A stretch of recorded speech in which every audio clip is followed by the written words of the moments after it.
You're watching this video because you want to end 2022 with a bang and you want to kick off 2023 on the highest note possible. In this video, again, we're going to talk about all the key things that my team and myself are doing to make sure we crush 2022. What's up, everybody? My name is Henry Eisenstein, and if you don't know who I am, I've been a part of over $400 million worth of real estate transactions, and I'm only 28 years old. What I wanted to focus on first is the mindset that you're going to have going into this year. One of the things that I've learned from one of my mentors is every day is January 2nd. The reason why we do that is because when every day is January 2nd, you don't care about last year anymore. The past is the past, it's behind you, you don't even care. All you see is forward. And all you're excited about is knocking this year out of the park. If you just do a great job today, and you crush today, and all you think about is that every single day, and you do a great job each and every single day, that means you'll have a great week, a great month, a great quarter, a great year. So it's all about the mindset and how you attack today. When also it comes to mindset, it's just understanding, like, listen, a majority of you, and probably a majority of our competition here, they're going to be taking time off. They're going to be spending time with their family, which is okay. And no one's saying that you can't spend any time with your family. But I'm telling you, there's going to be a large majority of your competition who are going to basically take their foot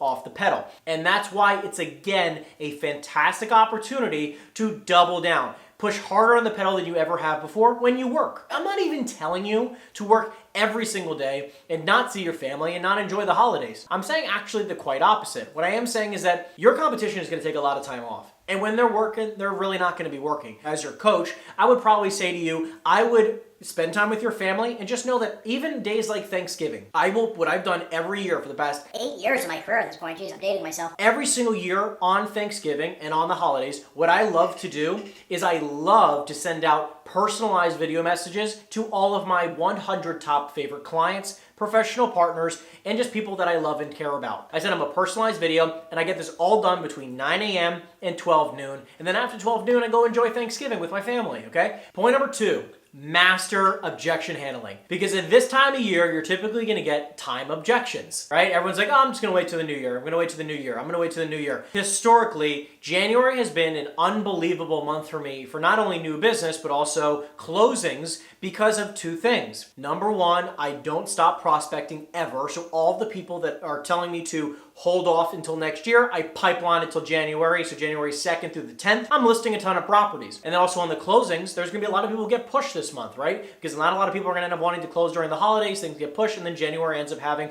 quite a number of extra closings because they should have closed in December. Point number 3, double down on every metric possible. So let me give you a quick story about one of my coaching students, Logan. If you're getting massive value out of this video and you want to work with me personally, make sure you check out the first link in the description down below and schedule your free consultation with myself and my team. Logan has been with me for quite some time now, and we've been making several commitments in my coaching program, and this is one unbelievable realtor, let me tell you. Just last week, he's doubled the amount of conversations he's had, he's doubled the amount of leads he's had, he's doubled the amount of appointments set, double the amount of contracts on average he's signing per week. He's quadrupling the amount of people that he's meeting on a weekly basis for networking. And he received 3 referrals last week because we made a commitment about how many times he would ask for referrals, which is something he's never been tracking before. These are key metrics that everyone in my coaching program has been very dialed in on for the past couple months now, because again, the shifting market is something to pay attention to. If you just track those, and if you basically tracked it out for a week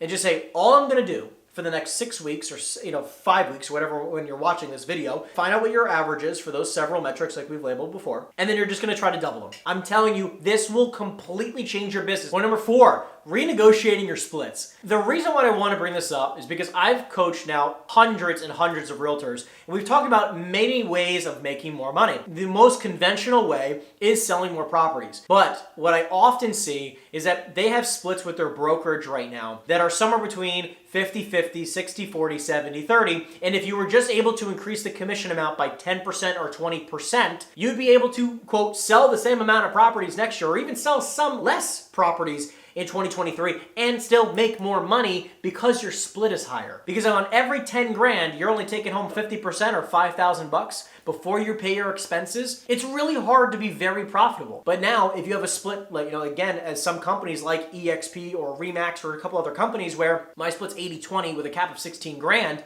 some people don't even know that. I have an 80-20 split with a cap of 16 grand. So as soon as I make 80,000 in commissions, I don't have to pay EXP another dollar other than a transactional fee. Just use this time, because at the end of the year, this is a great time to renegotiate your splits. Hey, so-and-so, manager, whoever you're talking to, broker, whatever. Based on my results this year, based on the amount of money that I generated this year, I'd like to have a conversation about improving my splits. My intention is to have a split of blank. Ask for the most possible. I'm not saying 100% because that's just not going to be possible, but I am saying go for at least 90-10 or 80-20. Whatever your split is. I don't care if it's 75-25. Or if your split is even 80-20 right now, go for 85-15 at least and ask for 90-10. The point is ask for a couple dollars more because every 10% on a $10,000 commission check is $1,000 more in your pocket per transaction. Point number 5, analyze every deal you've closed, period. And what I want you to do is figure out exactly where those deals came from. What was the source of those leads? And the reason why you do this is because this will tell you what to focus on most. Let's just say you've closed 20 transactions so far this year. Now what you're gonna realize, of those 20 transactions, when you do this, let's just say that 10 were referrals and 10 were cold leads. Of the 10 cold leads, how were those generated? Were they open houses? Were they Zillow ads, Facebook ads? Were they cold calling? What did you do? And then on the warm leads, if those were 10 referrals, who referred you those 10 people? I assure you, you probably got 3 from one person, or at least 2 from one person. And now you're gonna go, you should be loving on that one person because they're probably gonna do it again if you ask and if you deepen your relationships. Last point, but certainly not least, I think this is honestly gonna be the most important one, so really lean in close for me, lean in close, right? So what I want you to hear right now is that it's not just about how much money you're making actively. It is about how much money you're netting and then saving and then eventually and then investing. I know a lot of people, and I'm sure you do too, who make maybe a decent amount of money. However, they don't have a lot of money in the bank. And nobody talks about it. All the gurus and all those, the fake gurus, I like to say, online, who talk about how to make money, right? It's all about how to make money, but not how to save it. They just talk about gross income. That's all everyone ever talks about. It's also important to understand the back end, which is how do you net the most money? And then of your net income, how do you save the most money of your net income? Those two things are super crucial so that you can invest and deploy more money so that you can earn more money on your money. That's essentially the whole plan here. If you follow the process that we just talked about, it shouldn't take you longer than 10 years to build up enough passive cash flow where you can eventually retire, right? Or at least choose to work when you want to work. Again, for those of you who are watching and really enjoy the content, I just want to say I super appreciate you guys following the journey. Make sure you like, comment, and subscribe. It means the world to us. And again, we respond to every single comment, so make sure you do so. Other than that, guys, I'll see you in the next video. Take care.